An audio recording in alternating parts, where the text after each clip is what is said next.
쓸모없는 시간. 몇 년 전에 한 사람을 소개받았다. 소개팅이 늘 그렇듯 함께 영화를 보고 밥을 먹고 맥주를 마시고 커피를 마셨다. 흔한 이야기들이 이어지다가 흔하디 흔한 여행 화제로 이어졌고 그녀는 흔하지 않은 여행 경험을 얘기했다. 언젠가 그녀는 제주도의 게스트하우스에 있었단다. 그것에서 그녀는 아무것도 하지 않은 채 그저 멍하니 빨래가 마르는 풍경을 지켜봤단다. 젖은 빨래가 빳빳하게 마를 때까지 몇 시간이고 멍하니 쳐다보고 있었다 한다. 젖은 천에 와닿는 햇볕과 녹진한 제주도 바람과 서서히 뻣뻣함을 찾아가는 수건과 필사적으로 여유를 누리는 그녀의 풍경이 그려졌다. 그렇게 쉬어야 했던 그녀의 고됨이 짐작되었고 그 풍경을 바라볼 수 있는 그녀의 시선이 부러웠다. 백수 생활을 하며 나는 겨울이 지나고 봄이 되도록 집에서 계속 쉬었다. 어느 월요일 나는 햇살을 받으며 창문을 열었다. 창턱에 걸터 앉아 바람을 맞고 있으니 고양이가 올라와 곁에 자리를 잡는다. 손으로는 고양이를 쓰다듬고 눈으로는 창밖을 향한다. 옆집 옥상에서 빨래가 마르고 있다. 옷걸이에 걸린 티셔츠는 어깨춤을 추듯 바람에 흔들린다. 무슨 일을 하며 먹고 살지 따위에 쓸모있는 고민을 눌러담고 빨래가 마르는 풍경을 오래도록 지켜본다. 조금씩 수분이 빠져나가 티셔츠의 흔들림은 경쾌해진다. 바람이 더 강해져 그런지도 모를 일이다. 아무려면 어떠한가. 티셔츠는 마르고 있고 나는 그것을 바라보고 있다. 의도가 있는 행동이 아니다. 복잡한 생각에서 잠시 쉬어가기 위함이 아니고 피로한 심신을 달래려 함이 아니다. 아무 쓸모도 없는 멍 때리기다. 진짜 휴식이다. 나는 쓸모있는 인간이 되기 위해 스스로를 다그쳐왔다.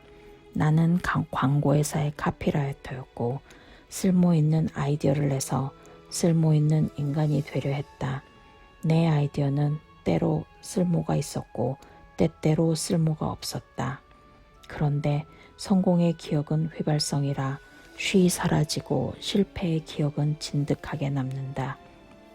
나름 열심히 준비해서 괜찮다고 생각했던 아이디어가 별론데라는 피드백에 무너지고 다시 바득바득 갈면서 준비한 아이디어가 너 인턴 때보다 퇴보했어 라는 말에 무너지고 밤을 새워 준비해간 아이디어가 한숨 찡그린 미간이라는 답에 무너지고 나의 노력은 부질없이 흩어졌고 상대방의 말은 단단하게 내 안에 남았다. 이겨내고 싶었다. 팀장을 넘어서고 싶었다. 쓸모있는 인간이고 싶었다. 대리님, 신발 짝짝이 아니에요. 언젠가 저녁 식사를 먹으러 나올 때쯤 내 신발을 본 동료가 말했다. 내려다보니 한쪽은 검은 스니커즈, 오른쪽은 갈색 단화였다. 저녁이 되도록 눈치채지 못하고 있었다.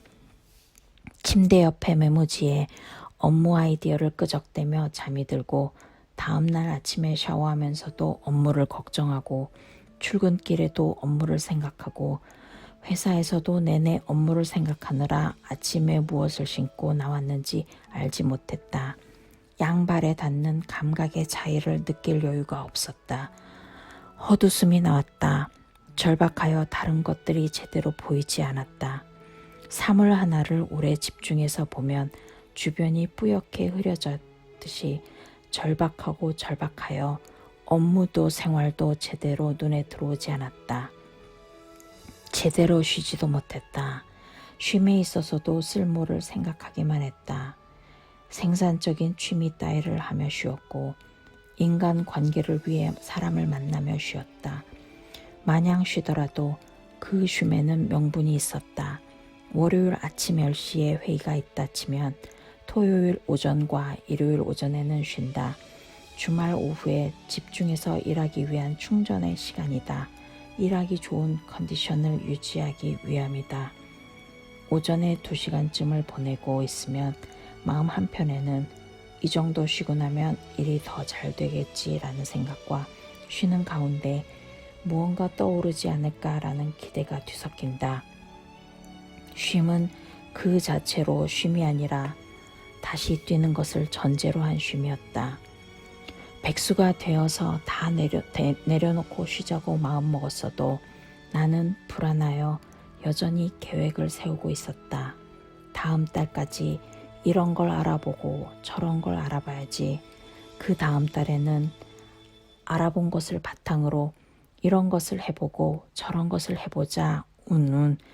그리고 계획대로 하지 않고 있는 나를 보며 자괴감에 빠지고 또 나를 싫어하여 보채고 있었다. 계획을 다 뒤엎었다. 쓸모있는 인간이 되려 애쓰는 짓을 그만두고 쓸모없는 생활을 해보기로 마음을 다졌다. 굳이 계획이라면 어깨가 뭉칠 정도의 행동이나 마음습률 하지 않기로 한다. 아니, 마음도 다잡지 않기로 했다. 하고 싶은 것은 마음껏 하되 해야 하는 것은 최대한 미루기로 마음먹었다. 하고 싶은 것이 없으면 생기기 전까지 아무것도 하지 않기로 한다. 퇴직금이 절반 이상 떨어지기 전까지는 아무것도 하지 말고 흘러가는 대로 내버려 두자. 나라는 녀석은 해야 할 상황이 닥치면 어떻게든 하게 되어 있다. 30여 년간 대한민국에서 일반적인 성장 과정을 밟아왔으니 내 안에는 좋든 싫든 무언가를 해야 할 것만 같은 메커니즘이 자리 잡고 있을 것이다. 그동안 쌓아온 나의 관성을 믿고 나를 내버려 두었다. 저녁쯤에 옆집 옥상을 다시 바라보았다. 빨래는 없고 빨랫줄 너머 하늘에 노을이 지고 있었다. 하늘의 빛깔이 붉음을 중심으로 풍성해지다가 가뭇해졌다. 저게 무슨 의미가 있을까? 노을이 무슨 쓸모가 있을까? 아름다울 수도 우리 일상에 쓸모가 있을 수도 있지만 그것은 결과적으로 그러했을 뿐이었다. 노을은 그저 노을이다. 무엇이 되려고 의도하지도 않았을 것이다. 고양이를 바라보았다. 녀석은 제가 좋아하는 스크래처 위에 앉아 졸고 있었다. 녀석은 등 따숩고 배부르면 행복하여 갸르릉 갸르릉 소리를 낸다. 고양이는 더 나은 고양이가 되려 애쓰지 않는다. 나에게 사랑받기 위해 애교를 연습하지 않는다. 다시 열심히 놀기 위해 재충전하지도 않는다. 놀고 싶을 때 놀고 쉬고 싶을 때 쉰다. 쉼에 의미를 부여하지 않는다. 고양이는 그저 고양이다. 고양이의 쉼은 그저 쉼이다. 어쩌면 나의 쉬는 시간은 짐승에 가까웠을 수도 있겠다. 아니, 짐승을 닮았기를 바란다. 등 따숩고 배부르면 행복할 수 있기를. 지나가는 풍경을 멍하니 바라보아도 시간이 아깝지 않을 수 있기를. 불안히 쉼을 좀먹지 않기를. 쉼이 결과적으로는 쓸모가 있는 행위가 있을 수도 있고 아닐 수도 있다. 하지만 나에게 필요한 건 쓸모가 있느냐 없느냐가 아니다. 그저 쉼을 그 자체로 즐기는 것이다. 말랑말랑한 어깨를 하고 느슨한 마음을 하고 최대한 시간을 무의미하게 빨래를 오래도록 바라보던 그녀처럼